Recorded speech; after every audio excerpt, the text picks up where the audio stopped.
ورجعت لكم بمسلسل جديد. متنسوش تعملوا لايك وتشتركوا في القناة. ابتدى عندنا مسلسل بطارة لما دخلت عند مديرتها، وطبعا كانت مبسوطة جدا لانها كانت شايفة صورة ليها مجمعاها مع اخواتها، وكانت عمالة تقول يا ريتني كان ليا عيلة. لكن لقيت ان في اوضة اصلا جاي منها صوت غريب كده، وقررت ان هي تدخل تشوف ايه. وبتتفاجئ ان جوزها كان عادي عمال يتضرب من مديرتها، وهي كانت داخله بتقول لهم بتعملوا ايه. بتقول لها اصل انا وجوزك في علاقه والصراحه من زمان، انت عايزه حاجه بقى ولا هطردك من الشغل. فانا بتقول لها ترى ايه البجاحه اللي انت فيها دي؟ ده انت بتخونيني مع جوزي. ايه ده بجد؟ هو انت بتعملي ايه؟ فهي بتقول لها بقول لك ايه حبيبتي، انا اعمل اللي انا عايزاه فاهمه. وزقتها علشان تطلع بره. لكن في الوقت ده بيدخلوا الشركاء بتوعها، وطبعا اول ما دخلوا لقوا ان يا عيني تارا مرميه على الارض وان هي مظلومه، وبداوا يسالوا هو في ايه وايه اللي حصل. فتارا على طول بدات ان هي تتكلم، تقول لهم على فكره ان انا دخلت الاوضه ولقيتها ان هي بتخوني مع جوزي، والصراحه اللي هي بتعمله ده حاجه مش طبيعيه. فانا بقول لها وانت فعلا عملتي كده؟ فهي بتقول لهم لا طبعا، ده انا اللي دخلت لقيتهم هما الاتنين في وضع مش حلو، والصراحه يعني انا اتعصبت جدا منهم وعلشان كده زقتها. في الوقت ده هنا بدأ يكلم جوزها، وطبعا لما لقوا ان هو خايف ومتوتر كده فهم كل حاجه، وعارفه فعلا ان المفروض يعني شركتهم هي اللي بتعمل كده في الشركه. وهنا طبعا بدأ ان هم يتعصبوا عليها وقالوا لها يلا وطي علشان تعتذري. فهي بتقول لهم صدقوني ان انا ما عملتش حاجه، وان كل اللي بيحصل ده انا مظلومه فيه. فقالوا لها اه واضح جدا ان انت مظلومه، هو انت فاكرانه اغبياء ولا ايه؟ فوق لنفسك كده. بدأت تتحايل على باباها ان هو ما يمشيهاش من الشركه، وان هي تفضل فيها لفتره طويله، ان هي تفضل اصلا متمسكه بالشركه علشان هي اصلا شغاله في الاداره. وبدات تقول لها بقول لك ايه، انت اكيد مسامحاني صح؟ فهي بتقول لها مسامحاكوا على ايه، وان انا اصلا مستحيل ان انا اعرفكم انتوا الاتنين تاني سواء انت او جوزي. في الوقت ده بدا يقول لها اعترفي، انت اللي كنتي بتخوني هنا صح؟ فبتقول لهم هو انتوا مجانين ولا ايه؟ هو انا عملت لكم حاجه؟ انا دخلت عليهم لقيتهم هما الاتنين في وضع مخل، والصراحه يعني المنظر كان قذر. وانتوا بتعملوا ايه؟ كل ده علشان تطلعوها بريئه. وطبعا طردوها من الشغل، وهي كانت ماشيه وكانت متضايقه جدا. اما بقى بالنسبه لمديرتها فكانت فرحانه جدا فيها، لانها عارفه ان مفيش اي حد يقدر يقف قصادها. والتلات اخوات كانوا بيقولوا ان احنا لازم نطرد جوزها كمان، لان هو فعلا يستحق ان هو يطرد. وانا بتقول له على فكره يعني انا ما عملتش اي حاجه علشان اطرد من الشركه، بالعكس. وسابتهم وبعديها مشيت. واول ما جت علشان تمشي لقيت ان هي نازله اصلا من عربيه وكان معاها كام راجل. طبعا هي كانت مخضوضه جدا وما كانتش عارفه ايه اللي هيحصل. ولو وصلت لحد هنا متنسوش تعملوا لايك وتشتركوا في القناه يلا نكمل. وقالت لنفسها ان انا النهارده هموت كده. وفعلا لقيتهم ان هما الاربعه جايين عليها، تقول لهم يلا اهجموا. فيقولوا لها نعمل اي حاجه، فهي بتقول لهم انا عايزاها مشوهه فاهمين، عايزه فعلا وشها ده ما اشوفوش تاني، وخصوصا يعني ان هي باين عليها ان هي حلوه وقمر وهتجذب اي راجل ناحيتها. كانت عماله تقول لها وانت مش عارفاني برضو؟ ده انا حتى مديرتك لسنتين وضربتها بالقلم. تقول لها ان انا اي راجل بعوزه او اي حاجه بعوزها باخدها. وللاسف فعلا ضربوها وبعديها مشيت. وبعد كام يوم تكون قاعده في الكافيه وكانت عماله تفكر فعلا في كل حاجه عماله تحصل لها.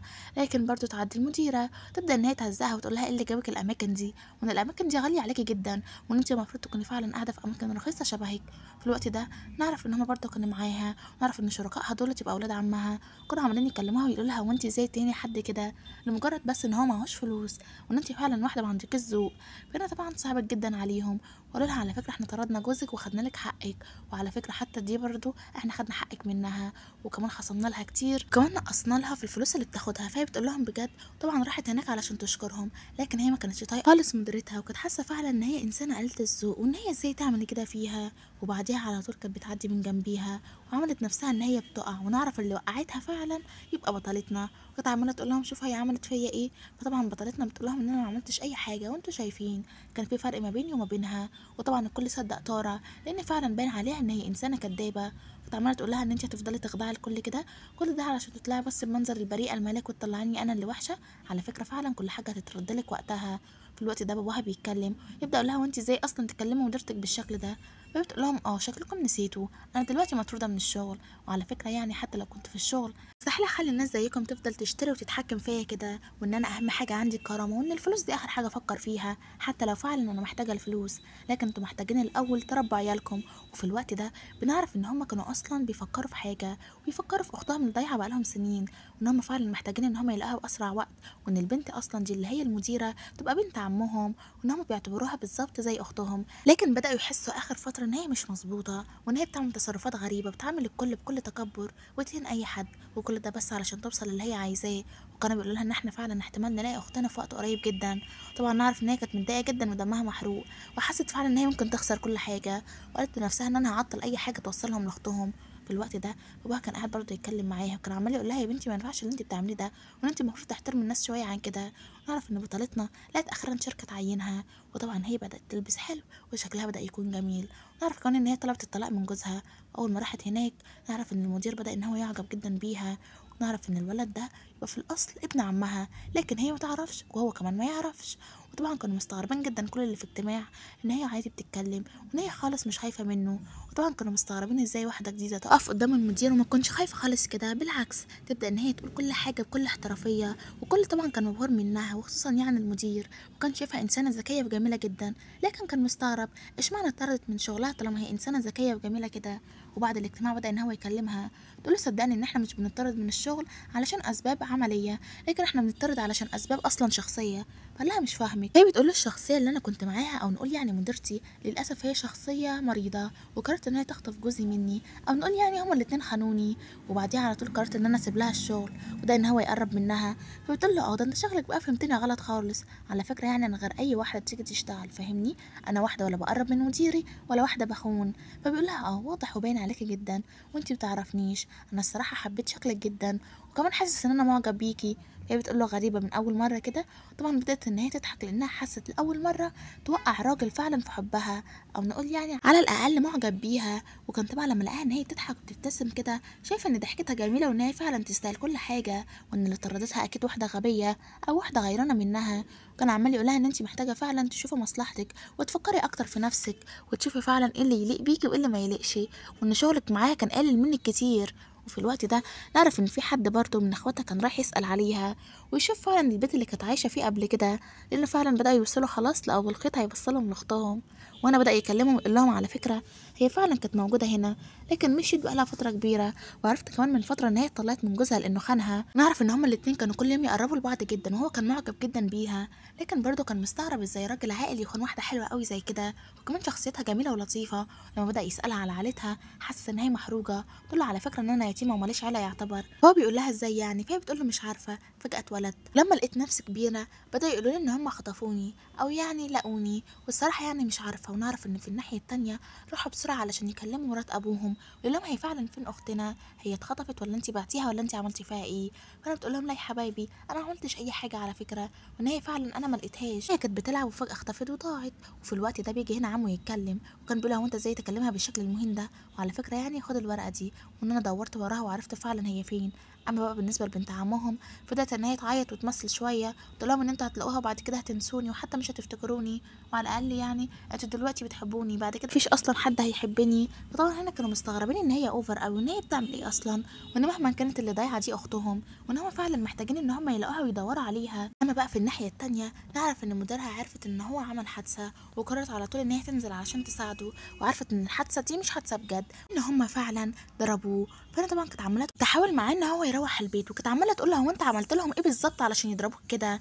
فلا صدقيني انا مش عارف اي حاجه، ونعرف اللي كان معاها ده اصلا ما كانش المدير، وان هي روحت المدير وبعد كده لقت حد انقذته. فانا كان عمال يقول لها انا عايزه اعرف بالظبط انت مين. اليوم على طول لقى ان ولاد عمه معجبين جدا بيها، وبدا يحس ان هو غيران جدا عليها، وان اللي بيحصل ده مش عاجبه، وكان كل يوم يشوفها ان هي عماله تحلو اكتر واكتر، ودي كانت حاجه مضايقاه، لان فعلا لقى ان كل الناس عينيها عليها. في الوقت ده كان المدير بدا ان هو يسلم عليها ويقول لها ان انت الصراحه انسانه طموحه جدا وذكيه، وانا بحب قوي الستات دي، وانا بحب الست العامله. طبعا هنا بدات ان هي تشكره، لكن واحد تاني بدا ان هو يسلم عليها بطريقه لقيتها شويه، كنت عارفه ان هو بيتحرش بيها، لكن قررت انها تتجاهل كل حاجه، وقالت لنفسها مش معقول هتطرد من الشغل، وانا ما صدقت اصلا ان حد يشغلني شغلانه حلوه زي كده، وان انا هفضل ساكته. وفي الوقت ده بتيجي هنا مرات ابوهم تبدا ان هي تكلمهم كلهم، تقول لهم على فكره انا عرفت معلومات عن اختكم الضيعه. طبعا الكلام ده كله كان قدامها، وبدات تحس فعلا ان المشاعر اللي تحسها ناحيتهم كلهم ان دول اصلا يبقى اخواتها. كانت عماله تقول لهم ان انا عرفت معلومات وان حد اصلا مشاها من البيت، لا وكمان يعني هي اتطردت، ونعرف كمان ان هي اتجوزت واتطلقت.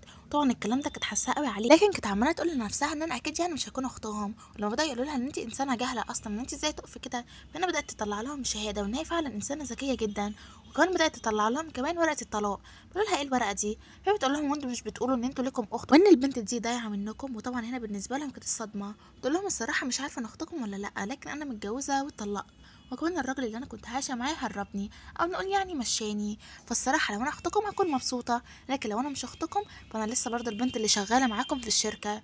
طبعا الكل هنا كان حاسس ان في حاجه غلط بتحصل، وان هما معقوله بكل السهوله دي لقوا اختهم، وكانت عماله تقول لها قولي لي يا حبيبتي انت ضعتي امتى بالظبط، وكنتي عايشه مع العيله دي كام سنه، وفعلا ما كانش في اي حاجه علامه مثلا فيكي، مثلا قولي لنا اي حاجه خلينا فعلا نتاكد.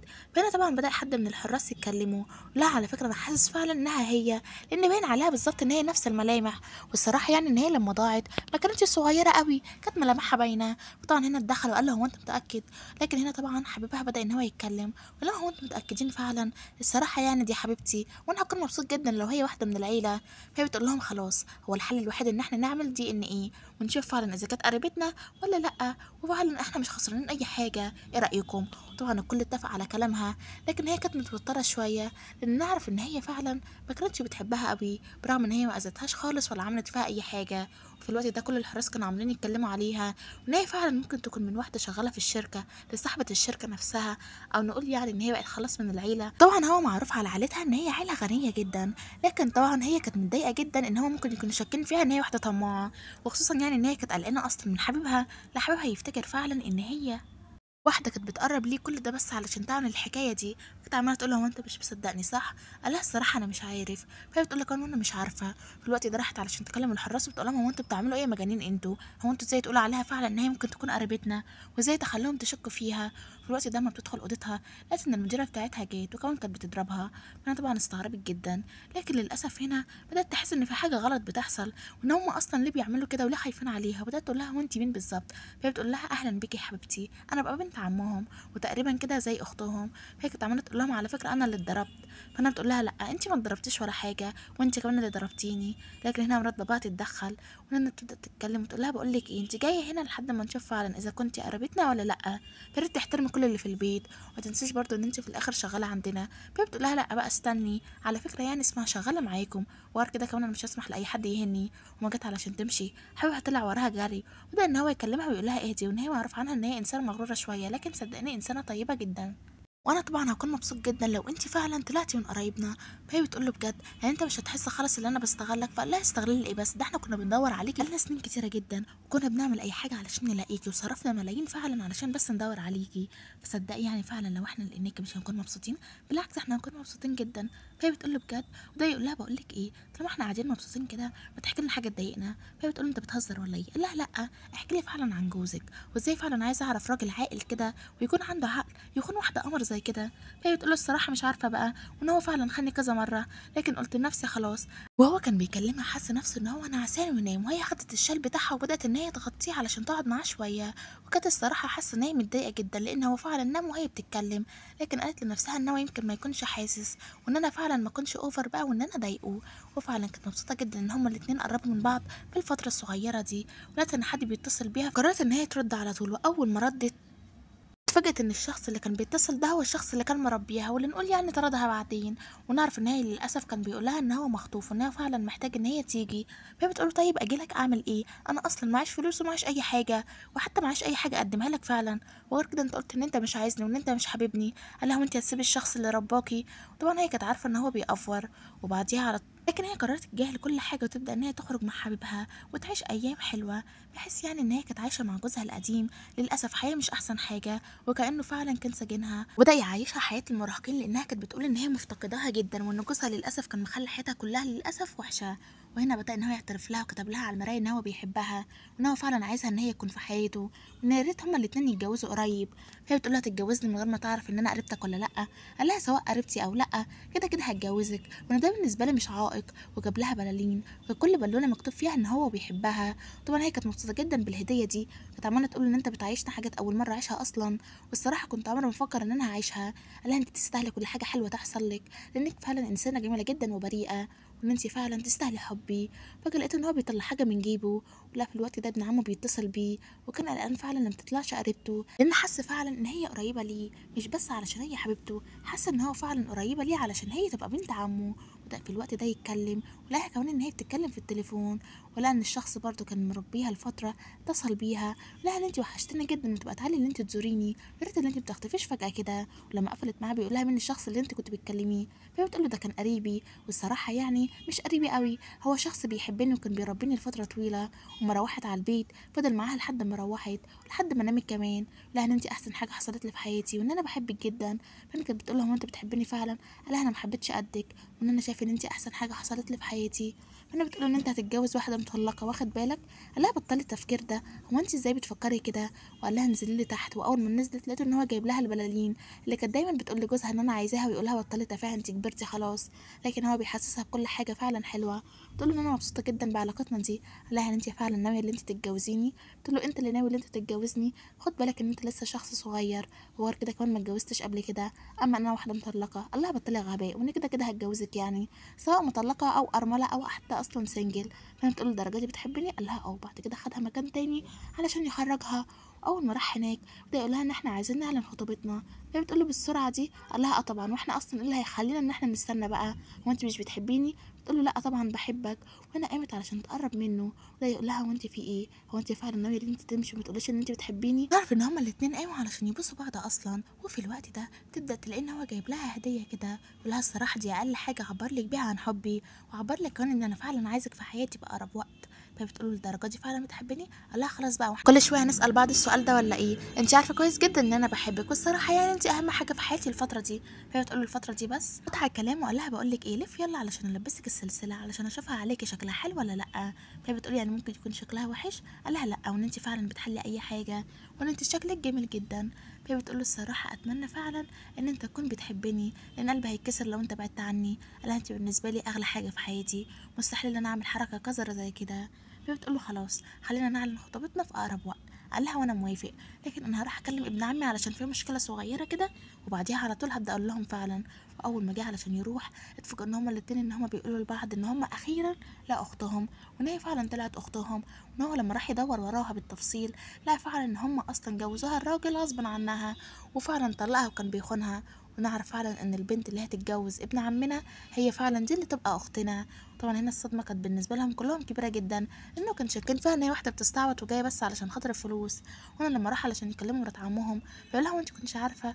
هي تقول لهم الصراحه انا كنت شاكه فيها، لكن انا قلت ما اتكلمش اصلا غير لما نعمل التحليل الاول. وقال لها من غير تحليل احنا فعلا وثقنا فيها وعارفين ان هي اختنا. فهي تقول لهم الكلام اللي انتوا بتقولوه ده اصلا مش مصدقيه، وان فعلا انتوا بتعملوا كده علشان تقللوا الورث ليا. لما راح يتكلموا هنا مع عمهم فقال لهم صدقوني ان انا ما اعرفش اي حاجه عنها، وان هي فعلا من ساعه ما اختفت انا ما اعرفش حتى هي فين، وانا مستحيل ان انا اعمل كده في بنت اخويا. قال له بطل استعباط، وان احنا عرفنا ان انت ومراتك كنتوا بتعملوا كده علشان الورث كلكم اكبر، لكن صدقوني يعني ان ده مستحيل ان هو يحصل، ان انا فعلا هدفعكم كل حاجه انتوا عملتوها. فانا بيقولوا ان انا ما عملتش اي حاجه، وان هي فعلا واحده بتافور.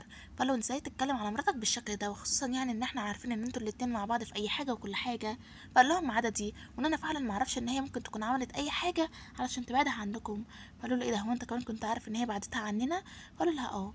في الوقت ده نعرف ان للاسف المديره دخلت عليها الاوضه وبتقول لها هو انت بقى اللي جايه علشان تمثلي ان انت قريبتنا؟ انت بس جايه علشان تنتقمي مني صح؟ علشان انا خدت منك حبيبك، لكن لو انت فاكره ان انت هتيجي. نعرف ان للاسف دخلت اصلا المساعده بتاعتها، وكانت بتقول لها هو في حاجه؟ فانا بتقول لها لا طبعا انا بس كنت فاكراكي واحده تاني.